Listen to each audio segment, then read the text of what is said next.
জাম্পানি ফরেস্টের রহস্য। আচ্ছা, কি ভাবছেন এই গল্পটা নিয়ে? নিশ্চয়ই ভাবছেন এটা একটা অভিজ্ঞতার বিষয় সঞ্চয় করবে।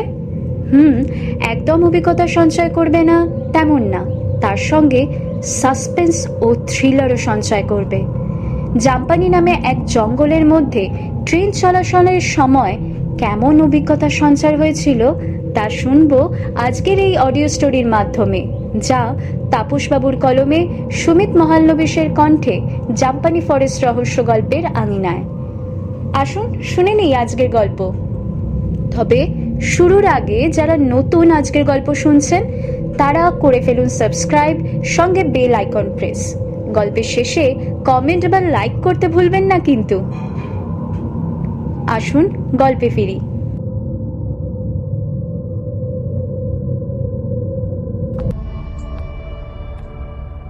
প্রায় 50 বছর পরে লেকটন স্টেশন থেকে করিসার গুল স্টেশন হয়ে জাম্পানি ফরেস্ট অতিক্রম করে ট্রেন যাবে মর্গো স্টেশন। 1910 সালে শেষ ট্রেন গিয়েছিল এই লাইনে, কিন্তু সেটা গন্তব্যস্থলে পৌঁছতে পারেনি। অরণ্যে ঘেরা জাম্পানি ফরেস্টের মধ্যে দাঁড়িয়ে গিয়েছিল। ট্রেক বা সিগন্যালের কোনো সমস্যা ছিল না। দুপুরের দিকে একটা ট্রেন পাঠানো হয়েছিল সে ট্রেনে আটকে পড়া মানুষের উদ্ধারের জন্য, কিন্তু সে ট্রেনের চালক কেবিনে চালককে পাওয়া যায়নি, বরং তার বদলে কেবিনে দেখা গিয়েছিল এক তাল রক্ত ছড়িয়ে ছিটিয়ে আছে। ট্রেনের প্যাসেঞ্জার বগিতে যে সমস্ত প্যাসেঞ্জারকে পাওয়া গিয়েছিল, আশ্চর্যজনকভাবে কেউ বেঁচে ছিল না। সকলের মৃতদেহ ভয়ার্ত অবস্থায় পাওয়া গিয়েছিল।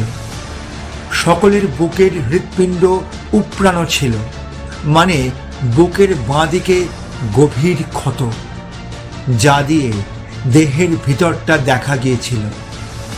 প্রত্যেকটি কামরায় রক্তের স্রোত বয়েছিল। ট্রেনের বগির বেশ কিছু কিছু কামরা ভাঙা ছিল।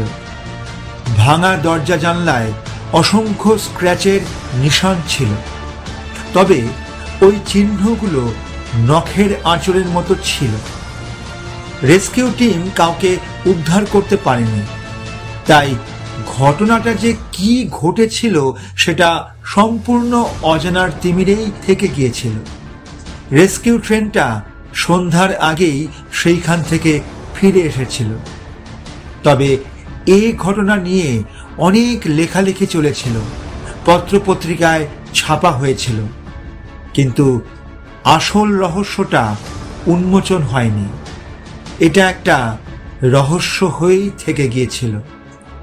অনেকেই বলেছিল ওই ফরেস্টে কোনো বাঘ জাতীয় জন্তুর এইসব কাণ্ড হতে পারে, তবে এই বিষয়ে জোর দিয়ে কিছু বলা যায়নি। আজ 50 বছর পর সেই লাইন ধরে যাবে super city express.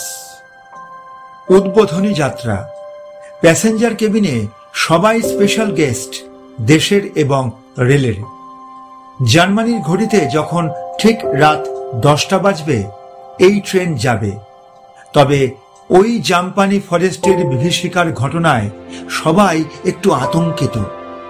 Train time table chart মিলিয়ে দেখা যাচ্ছে ট্রেন ঠিক রাত 2টোর সময় ওই ভয়াবহ ফরেস্ট অতিক্রম করবে।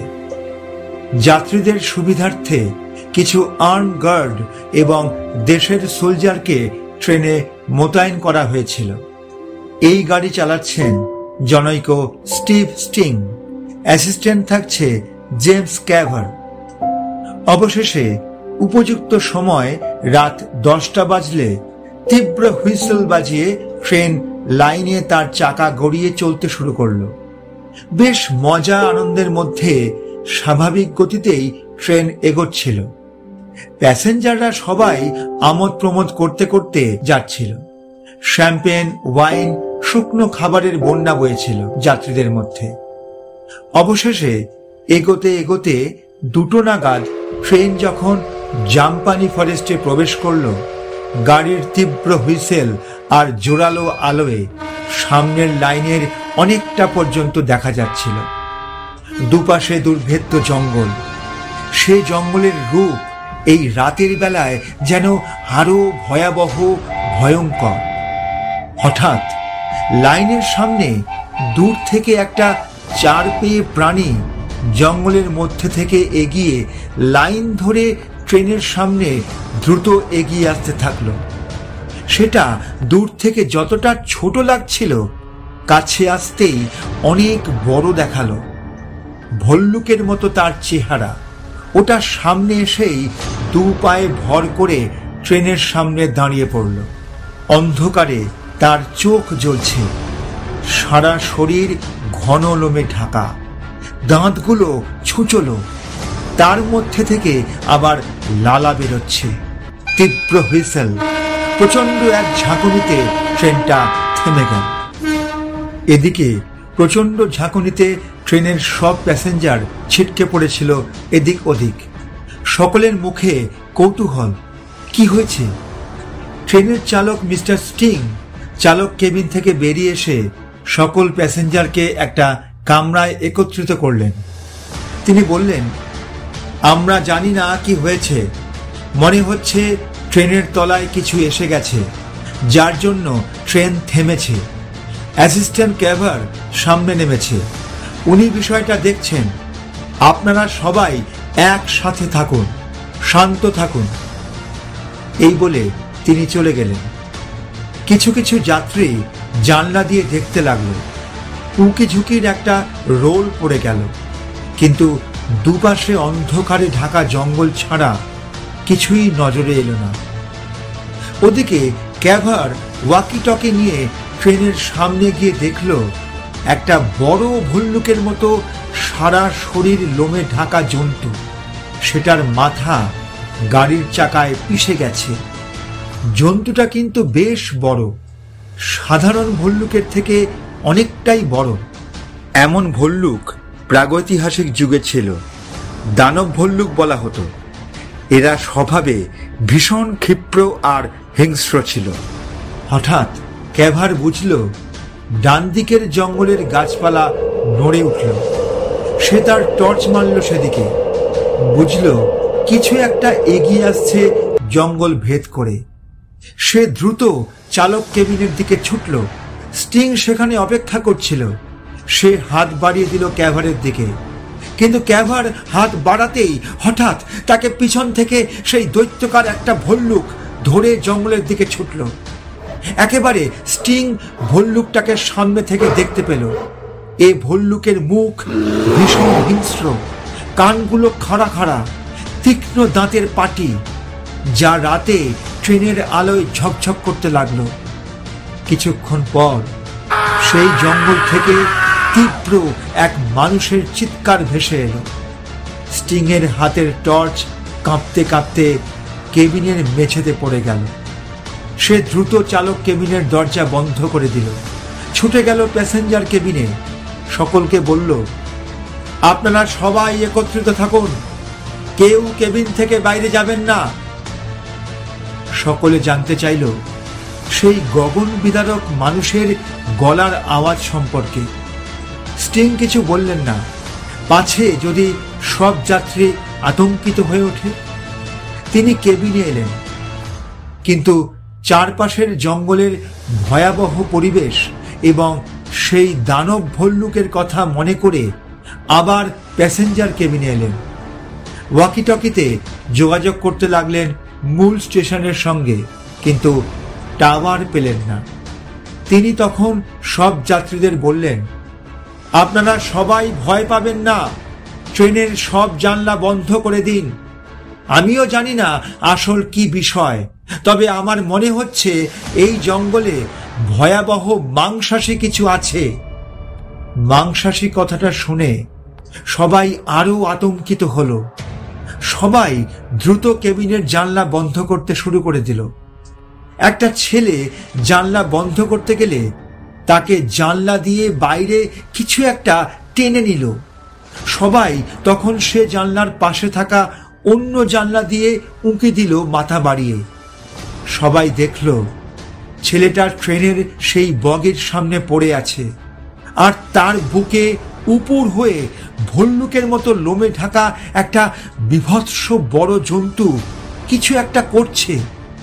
একজন যাত্রী তার হাতের টর্চ সেদিকে ফেলতে সেটা মুখ তুলে তাকালো। সবাই দেখল জন্তুর মুখে একটা মানুষের হৃৎপিণ্ড। সেটাকে ওটা চিবিয়ে চিবিয়ে খাচ্ছে। মুখের দুপাশ দিয়ে রক্ত ঝরছে। সেটা ধেয়ে এলো আবার। একজন সোলজার গুলি ছুড়ল, কিন্তু তাতে কিছুই সেটার হলো না। যদিও তার বুক থেকে রক্ত বেরোতে লাগলো। আবার গুলি ছোড়া হলো। জন্তুটা এসে ট্রেনের দরজায় প্রচন্ড আঘাত করল। দরজা একটু বেঁকে গেল। তারপর আরো কয়েকবার আঘাত করার পর আওয়াজ থামল। সবাই দেখল জন্তুটা সামনের জঙ্গলের দিকে চলে গেল। ঘড়িতে এখন 3টে। সকাল না হওয়া পর্যন্ত এখানেই থাকতে হবে অপেক্ষা করে। হঠাৎ ট্রেনের শেষ কামরাতে প্রচন্ড আঘাত হলো। কয়েকজন সোলজার এই কেবিনের পরবর্তী বগির সঙ্গে জোড়া দরজাটা কিছুটা বন্ধ করে সেই দরজার সামান্য ফাঁক দিয়ে বন্দুক উঁচিয়ে সেদিকে তাক করল এবং দেখতে লাগলো ট্রেনের কামরার শেষ পর্যন্ত। এখানে বলা বাহুল্য, এই ট্রেন উন্নত মানের। আধুনিক মেট্রো রেলে যেমন একটা কামরার ভিতর দিয়ে দূরের শেষ প্রান্তে থাকা কামরা নজরে পড়ে, এখানেও তেমনই দেখা গেল। হঠাৎ দরজার কাছে বসে থাকা সোলজাররা সবাই দেখতে পেল প্রায় 10-12টা ভল্লুক জাতীয় প্রাণী সেই ট্রেনের একেবারে শেষ বগির মধ্য দিয়ে ছুটতে ছুটতে এদিকে আসছে। খুব দ্রুত সেগুলো দৌড়ে আসছে। বন্দুক গর্জে উঠল, কিন্তু তাতে কিছুই হলো না। সেগুলো দ্রুত এগিয়ে আসতে লাগলো। সেগুলো যখন এই বগির থেকে 2টো বগি দূরে আছে, তখন একজন সোলজার এই বগির পাশের বগির সঙ্গে সংযোগ স্থাপন করার দরজাটা শাটার টেনে বন্ধ করে দিল। কিছুক্ষণ পর বন্ধ দরজার ও প্রান্তে পরপর জোরে জোরে আঘাত হতে থাকলো। সব প্যাসেঞ্জার ভয়ে কাঁপছে। এবার চরম মুহূর্ত। ওই দরজা ভেঙে গেলেই জন্তুগুলো এবার তাদের নাগাল পেয়ে যাবে। কিছুক্ষণ পর কেবিনের দরজায় বড় স্ক্র্যাচ ফেলে বড় বড় নখ নিয়ে দরজাটায় বড় ফুটো তৈরি করে তার মধ্য দিয়ে সেই দানব ভল্লুকগুলো প্যাসেঞ্জার কেবিনে ঢুকে পড়ল। আতঙ্কিত যাত্রীরা দৌড়াদৌড়ি করতে লাগলো, আর জন্তুগুলো তাদের বড় বড় হাত দিয়ে প্যাসেঞ্জারদের ধরে তাদের হৃৎপিণ্ড উপড়ে খেতে লাগলো। কেউ বাঁচল না। কামরার মধ্যে রক্তের খেলা চলল। গুলি বন্দুক কিছুতেই কোনো কাজই হলো না। স্টিং বোবা হয়ে গেলেন এসব দেখে। 50 বছরের আগের ইতিহাস আবার ফিরে এলো। বিষয়টি পরিষ্কার হলো। জন্তুগুলো স্টিংকে দেখার আগেই তিনি সেই কেবিন থেকে বেরিয়ে তার ড্রাইভার কেবিনের দরজা খুলে এক লাফে ট্রেন থেকে বেরিয়ে ট্রেনের বগির নিচে ঢুকে ভগবানের নাম করতে লাগলেন। একটু পর তিনি দেখলেন কেবিনের বাইরে তার বগির কাচ ঘেঁষে বড় বড় পায়ের সেই জন্তুগুলোর চলাফেরা। এখান থেকে তাদের পা শুধু নজরে আসছে, আর শোনা যাচ্ছে তাদের উচ্চ গর্জন। লাইনের কংক্রিটের ওপর মাথা রেখে স্টিং অপেক্ষা করলেন সকাল হবার জন্য। সেখানেই তিনি ঘুমিয়ে পড়লেন। সকাল হলো। স্টিং জেগে উঠলেন। তিনি তার ওয়াকি টকির সিগন্যাল পেলেন, সেটা অন করলেন। বিধ্বস্ত অবস্থায় লাইনের নিচ থেকে বেরিয়ে চালক কেবিনে এলেন। সেখানে এখন আর কেউ বেঁচে নেই। চতুর্দিকে যাত্রী আর সোলজারের দেহ এদিক ওদিক ছড়িয়ে আছে। শুধু সবার দেহ থেকে হৃৎপিণ্ড উপড়ে নেওয়া হয়েছে। সারা বগি টাটকা রক্তে ভরা। স্টিং বমি করে ফেললেন। রেস্কিউ ট্রেন এলো, কিন্তু সেই জাম্পানি ফরেস্টের রহস্যই থেকে গেল। কেউই জানতে পারল না ট্রেনের থামা এবং প্যাসেঞ্জারদের এমন অস্বাভাবিক মৃত্যু। অবশ্য এবার এ সব কিছুই একজন দেখেছিল, একজনই ছিল সম্পূর্ণ ঘটনার প্রত্যক্ষদর্শী। কিন্তু সে বলবে বা বোঝাবে কি করে এই মর্মান্তিক ভয়ঙ্কর ঘটনার বিবরণ? কি করে বলবে অধুনালুপ্ত প্রাগৈতিহাসিক দানব ভল্লুকের কথা? বা তার বোঝানোতে কেউ কিছু বুঝবে? কারণ স্টিং এই পৈশাচিক তাণ্ডব লীলা সহ্য করতে পারেনি। এটা দেখে চরম শকে তার যে বাকশক্তি চিরকালের মতো হারিয়ে গেছে। জামপানি ফরেস্টের দানব ভল্লুকের উপস্থিতি রহস্যই থেকে গেল। সেই পথে ট্রেন চলাচল সরকার থেকে বন্ধ করে দেওয়া হলো। এই গল্পে বর্ণিত জন্তুটা কিন্তু কাল্পনিক নয়, সত্যি প্রাগৈতিহাসিক যুগে এই ভল্লুক ছিল, যা সাধারণ ভল্লুকের থেকে 3 গুণ বড় ছিল, যাকে মেগা ভল্লুক অথবা দানব ভল্লুক বলা হতো। আপনারা গুগল সার্চ করে দেখতে পারেন।